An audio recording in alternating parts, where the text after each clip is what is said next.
Welcome back, everybody. We are on chapter 39 of the Count of Monte Cristo, Monsieur Notier de Villefort.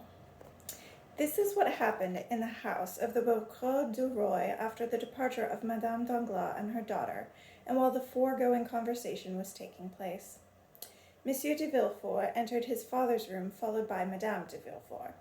After saluting the old man and dismissing Baroy, his old servant, they seated themselves on either side of the old gentleman. Monsieur Notier was sitting in his wheelchair, to which he was carried every morning and left there until evening. Sight and hearing were the only two senses that, like two solitary sparks, animated this poor human body that was so near the grave. His hair was white and long, reaching down to his shoulders, while his eyes were black, overshadowed by black eyebrows, and, as is generally the case when one organ is used to the exclusion of the others, in these eyes were concentrated all the activity, skill, strength, and intelligence which had formerly characterized his whole body and mind. It is true that the gesture of the arm, the sound of the voice, the attitude of the body were now lacking, but his masterful eyes supplied their place. He commanded with his eyes and thanked with his eyes. He was a corpse with living eyes, and nothing was more satisfying than when, in his face of marble, they were lit up with fiery anger or sparked with joy.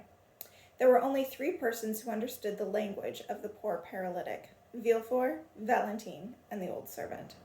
As Villefort rarely saw his father, however, and even then did not take any pains to understand him, all the old man's happiness centered upon his granddaughter, and by force of devotion, love, and patience, she had learned to read all his thoughts by his look. To this dumb language, unintelligible to all others, she replied by throwing her whole soul into her voice and the expression of her countenance. In this manner, animated dialogues took place between the granddaughter and this mere lump of clay, now nearly turned to dust, which constituted the body of a man still in possession of an immense fund of knowledge and most extraordinary perception, together with a will as powerful as it is possible for a mind to possess, which is encumbered by a body over which it has lost the power of compelling obedience. His servant had been with him for 25 years, and was so perfectly acquainted with his master's habits that Notier rarely had to ask for anything. "Do not be astonished, Monsieur," Villefort began, "that Valentine is not with us, or that I have dismissed Baroy, for our interview is one which could not take place before a young girl or a servant. Madame de Villefort and I have a communication to make which we feel sure will be agreeable to you. We are going to marry Valentine." A wax figure could not have evinced more indifference on hearing this intelligence than did Monsieur Notier. "The marriage will take place within 3 months," continued Villefort. The old man's eyes were still expressionless. Madame de Villefort then took her part in the conversation and added, "We thought this news would be of interest to you, monsieur, for Valentine has always appeared to be the object of your affection. It now only remains for us to tell you the name of the young man for whom she is destined. It is one of the most desirable connections Valentine could aspire to. He has a fortune, a good name, and her future happiness is guaranteed by the good qualities and tastes of him for whom we have destined her. His name is not unknown to you, for the young man in question is Monsieur Franz de Quencel, Baron de Epinay." During his wife's disclosure, Villefort fixed his eyes upon the old man with greater attention than ever. When the name of Franz de Epinay was uttered, Notier's eyes, whose every expression was comprehensible to his son, quivered like lips trying to speak, and sent forth a lightning dart. The Beaucrot du Roy was well aware of the reports formerly current of public enmity between his own father and Franz's father, and he understood Notier's agitation and anger. Feigning not to perceive either, however, he resumed the conversation where his wife had left off. "It is important, monsieur," he said, "that Valentine, who is about to enter upon her 19th year, should finally be settled in life. Nevertheless, we have not forgotten you in our discussions on the matter, and have ascertained that the future husband of Valentine will consent not to live with you, as that might be embarrassing for the young couple, but that you live with them. In this way, you and Valentine, who are so greatly attached to one another, will not be separated, and you will not need to make any change in your mode of living. The only difference will be that you will have 2 children to take care of you instead of 1. Notier's look was one of fury. It was evident that something desperate was passing through the old man's mind, and that there rose in his throat a cry of anger and grief which, being unable to find vent in utterance, was choking him, for his face became purple and his lips blue. This marriage, continued Madame de Villefort, is acceptable to Monsieur de Epinay and his family, which, by the way, only consists of an uncle and aunt. His mother died in giving him birth, and his father was assassinated in 1815, that is to say, when the child was barely 2 years of age. He has, therefore, only his own wishes to consult. That assassination was most mysterious, continued Villefort, and the perpetrators are still unknown, although suspicion has fallen on many. Noirtier made such an effort to speak that his lips expanded into a weird kind of smile. Now, the real criminals, continued Villefort, those who are conscious of having committed the crime, and upon whose heads the justice of man may fall during their lifetime, and the justice of God after their death, would be only too happy if they had, like us, a daughter to offer to Monsieur de Franz de Epinay to allay all appearances of suspicion. Noirtier composed his feelings with a mastery one would not have supposed existed in that shattered frame. I understand, his look said to Villefort, and this look expressed at once a feeling of profound contempt and intelligent anger. Villefort read in it all that it contained, but merely shrugged his shoulders in reply and made a sign to his wife to take her leave. I will leave you now, she said. May I send Edward to pay his respects to you? It had been arranged that the old man should express assent by closing his eyes, refusal by blinking several times, a desire for something by casting a look heavenward. If he wanted Valentine, he only closed his right eye. If Barroy, the left. At Madame de Villefort's proposed, he bunked furiously. Vexed at his refusal, Madame de Villefort bit her lips as she said, Would you like me to send Valentine, then? Yes, sighed the old man, shutting his right eye tightly.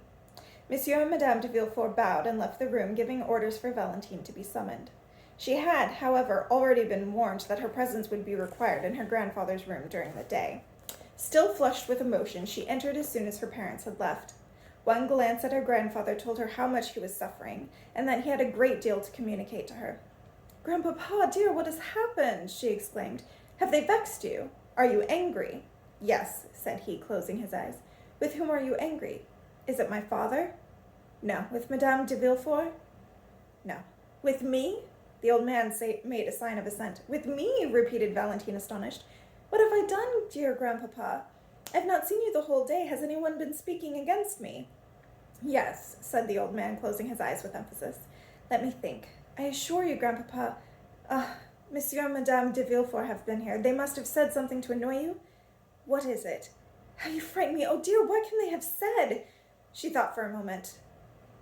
I have it, she said, lowering her voice and drawing closer to the old man.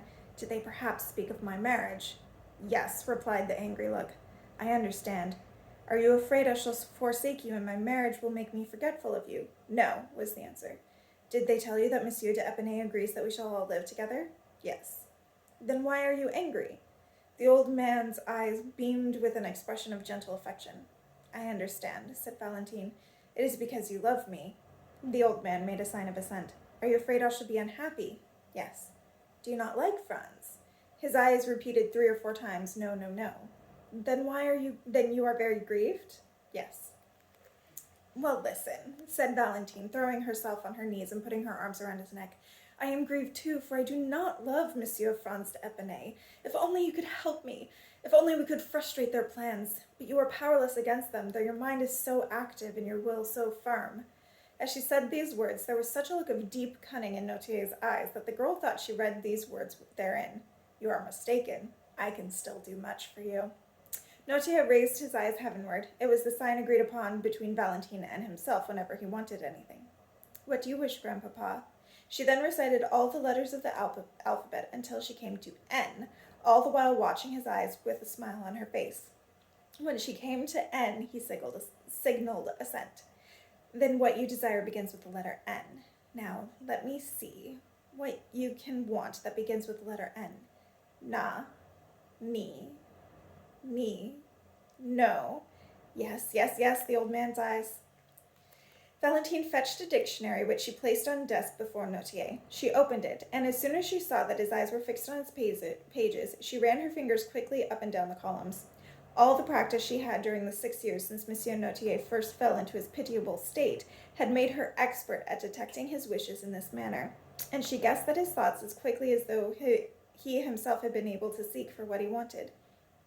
At the word notary, the old man made a sign for her to stop. "You wish me to send for a notary?" asked Valentine. "Yes." "Do you wish to have the notary at once?" "Yes." "Then he shall be sent for immediately."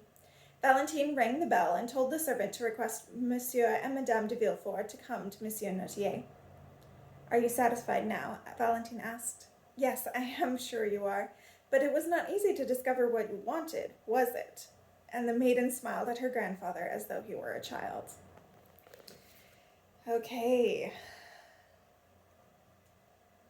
There was a lot to unpack in that one. What is the mysterious connection between Notier and Epinay? I'll see you guys next time. Bye.